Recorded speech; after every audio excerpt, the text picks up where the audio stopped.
Olá, amigos do Brasil. Eu sou o Dr. Anthony Momo. Eu sou médico formado pela Faculdade de Medicina da Universidade de São Paulo em 1972. Portanto, eu tenho quase 48 anos de medicina ativa. Enfrentei outras epidemias. Você lembra da epidemia de meningite, da década de 70? Eu era um jovem médico então, e muitos outros depois disso. Mas agora vamos falar de coronavírus. Como sabe, o coronavírus começou na cidade de Wuhan, uma cidade de 10 milhões de habitantes, semelhante à cidade de São Paulo, na província de Hubei, e tem 60 milhões de pessoas, também um pouquinho maior de população que é o estado de São Paulo. Esses números são impressionantes, não é verdade? Vamos fazer um pouquinho de aritmética. Se 81 mil casos ocorreram no estado, na província, que tem 60 milhões de habitantes, e o que aconteceu com os outros 59 milhões 928 mil pessoas que não foram afetadas? Estão percebendo a dimensão do problema? Agora, isso já transpassou as fronteiras, foi passar para a Europa, que era o epicentro, e provavelmente o próximo epicentro será os Estados Unidos. Mas será que ele precisa de tantos problemas, tantos cuidados assim? Vamos mostrar algumas coisas, alguns dados para vocês, tá certo? Um trabalho recentemente publicado em 21 de março, portanto, há 4 dias atrás, pelo NOIS da PUC, Rio de Janeiro, Núcleo de Informações sobre Saúde, mostra o seguinte. Pegando os dados no Brasil, a partir do dia 15 de março, certo? E aí, fazendo uma projeção pelos números, nós vemos que os números reais, que está em preto, está abaixo do nível considerado otimista.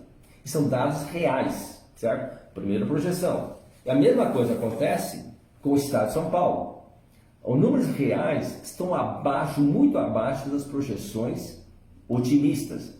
Muito mais abaixo das projeções pessimistas. E não seja diferente do Rio de Janeiro.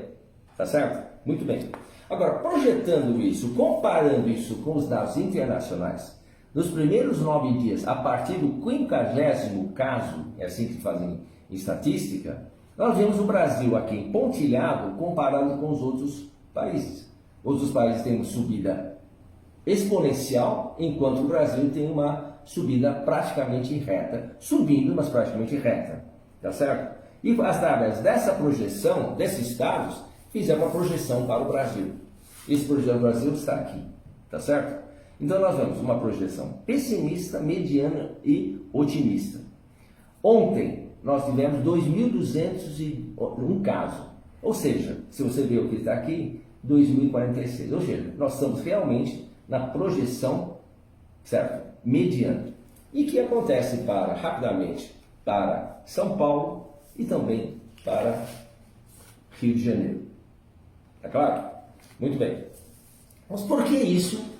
As nossas projeções diferentes das projeções pessimistas de alguns epidemiologistas brasileiros. Muito simples.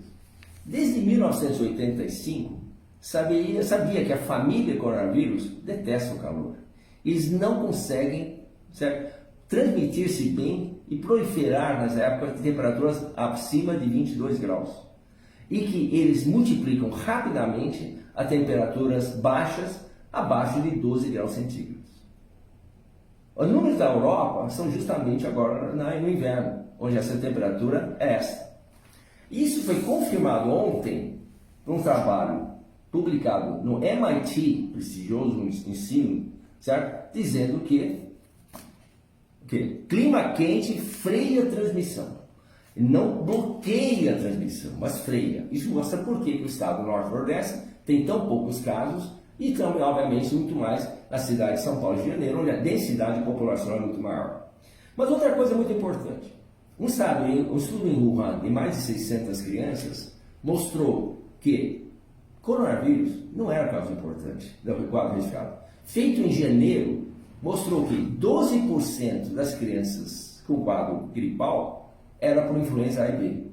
E apenas 1,6% testaram positivos para coronavírus. Ou seja, 8 vezes menos. Isso explica por que nós não temos tantos casos de coronavírus como se apregoa, porque nós não temos isso aqui, que está produzido esse trabalho. Então, Thomas Friedman, que nós sabemos que é um prêmio Nobel de Economia, também começou a pesquisar isso. Entrevistou 3 renomados cientistas americanos. Um deles é o John Ioannidis, da Universidade de Stanford, e que disse o seguinte: se essas taxas forem verdadeiras, paralisar todo o mundo todo com implicações financeiras e sociais potencialmente tremendas pode ser totalmente irracional. É como um elefante sendo atacado por um gato doméstico, frustrado e tentando fugir do gato, o elefante acidentalmente pula do penhasco e morre.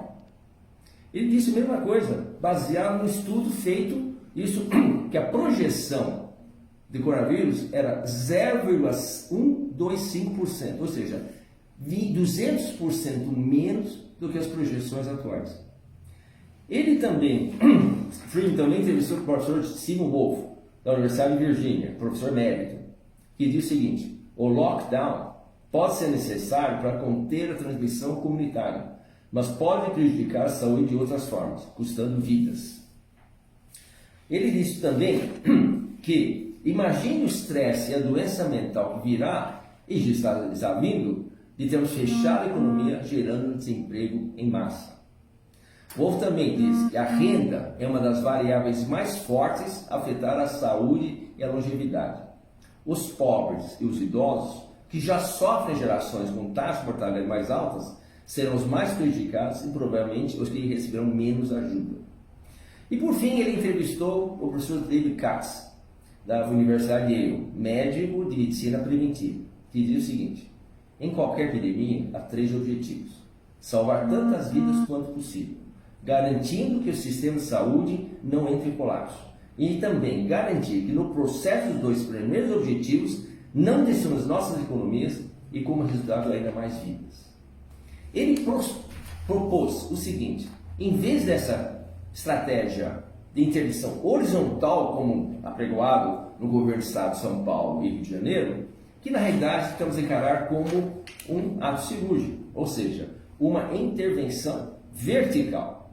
Uma intervenção vertical ou cirúrgica focaria em proteger e isolar os que correm maior risco de morrer ou sofrer danos a longo prazo, isto é, os idosos, pessoas com doenças crônicas e com baixa imunidade, e tratar o resto da sociedade basicamente da mesma forma que sempre lidamos com familiares como a gripe.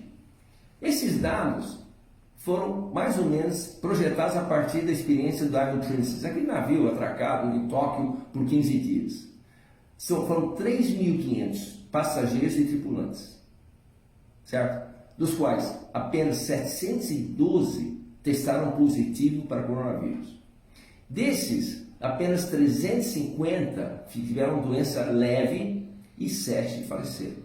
Ora, se você pegar 7 falecidos, 712 testes positivos, nós temos então 1% de mortalidade. Mas mais importante são as outras. Metade das pessoas que testaram positivo tinham doença, outra metade eram sintomáticos. Mas mais importante, e nos outros 3.500 tripulantes, eles não tiveram doença nenhuma. Ela é contagiosa? Sim, sem dúvida, mas não tanto. Um estudo feito pela Universidade de Harvard, na semana passada, numa discussão acadêmica, disse que um deles falava o seguinte: o isolamento, a quarentena, funciona em caso de epidemia, mas não para doenças com alta contagiosidade como o coronavírus. Porque com esse alto taxa de contágio, quando se institui o fechamento, a quarentena, uma boa parte da população já foi exposta e não faz sentido nenhum você fechar. Isso foi demonstrado claramente em Hubei, certo? De 80 mil, de uma população de 60 milhões, apenas 80 mil, e agora estão levantando o bloqueio, e quer dizer, eles estão cientes que o resto da população está imune, e é verdade. Um estudo mostrou, para cada pessoa testada positivo, certo? Mais que o dobro deles tinham anticorpos e nem jamais apresentavam sintomas. Então, esse imunidade em rebanho faz sentido em qualquer doença infecciosa. Ainda mais numa doença como o coronavírus Covid-19, cujos sintomas para a maioria da população é leve. 90% não tem nada mais que um resfriado. 10% vão sofrer. infelizmente, são os mais idosos. Então, como propôs o professor Katz, em vez de fechar toda a população, prejudicando a nossa saúde mental e financeira, nós devemos cuidar, sim, da população de mais risco. Os idosos, os doentes com doenças crônicas e as pessoas com imunodepressão. Esses precisam da nossa atenção. Então, vamos focar todo esse dinheiro para isso. Vamos só chamar outra atenção. Morreram 41 pessoas, lamentavelmente. Você sabe que no Brasil morrem 120 pessoas por dia de acidente de trânsito? Que o dengue mata mais de 50 pessoas por dia? São doenças situações muito mais presentes, muito mais diárias do coronavírus, com sequelas muito mais graves. Além de 120 mortes, nós temos 500 mil pessoas que têm danos irreparáveis devido a acidentes de trânsito. Ele merece tanto ou mais atenção, porque é nosso dia a dia, tá certo? São doenças incuráveis, lesões acidentais são incuráveis. Coronavírus, depois de 3, 4 dias, na grande maioria das pessoas, vai estar sem sintomas. Portanto, o que nós vamos fazer? Nós vamos fazer uma política diferente. Vamos deixar as pessoas trabalharem. Aliás, esse calor maravilhoso que nós temos esses dias, na realidade, é propício a não transmitir doenças. Estudo na Alemanha, onde está em diminuição, mostrou o seguinte: as pessoas confinadas tendem a aumentar a taxa de distribuição, aumento de infecção do coronavírus. Certo? Então, por quê? Porque uma pessoa está sendo contaminada, mas não infectada, ele leva para casa, está tudo fechado, e as outras 4 pessoas, 5 pessoas que não estavam contaminadas vão pegar porque estão num espaço fechado. No espaço aberto, não. Então, não faz o menor sentido fechar lojas, fechar escolas. O que nós devemos fazer é tomar atitudes preventivas. Entra na escola, aumenta o espaço, distanciamento das pessoas, ou seja, distanciamento social, mas não isolamento. Isolamento de qualquer pessoa, mormente, mais ainda dos velhos e idosos, é mais propício para doenças mentais e, aliás, fazer com que eles sofram de outras doenças, certo? Que podem prejudicá-los demais. Peço, aliás, suplico aos governantes desse país que tomem pé da verdadeira dimensão dessa doença. Ele não é tão grave como vocês estão pensando. As medidas que vocês tomaram de quarentena, de confinamento, tão drástica, tão draconiana, dará prejuízo muito maior, não apenas à economia, isso talvez será recuperado, mas principalmente a saúde das pessoas e principalmente a saúde dos idosos, que nós não podemos, certo, ter acesso às coisas básicas. Fechar as escolas, fechar lojas, não faz sentido. Faz isolamento social, mantenha as pessoas, ensina as pessoas a conviver, mas a uma distância segura, 2 metros. Tem no restaurante, coloca mesa sim, mesa não. Está na escola, aumenta a distância e assim por diante. As filas, peçam para as pessoas ficarem um pouquinho distantes. É educação e não medidas draconianas, policialescos, que prejudicam todos, financeiramente, mentalmente e principalmente na aquisição de doenças. Uma máxima em medicina diz que veneno e remédio diferem quanto à dose. Se é um remédio que dá uma dose muito alta, você acaba prejudicando, intoxicando, até matando o paciente. Uma dificuldade no tratamento de tumores é que você tem que dar a dose do remédio para matar o tumor, mas não matar o paciente. Prudência e moderação são muito importantes nessa pandemia. Senhores dirigentes, a dose de remédio aqui está excessiva. Você poderá matar a população. Então, solicito a vocês a ter a posição de não levar ainda mais pânico à população.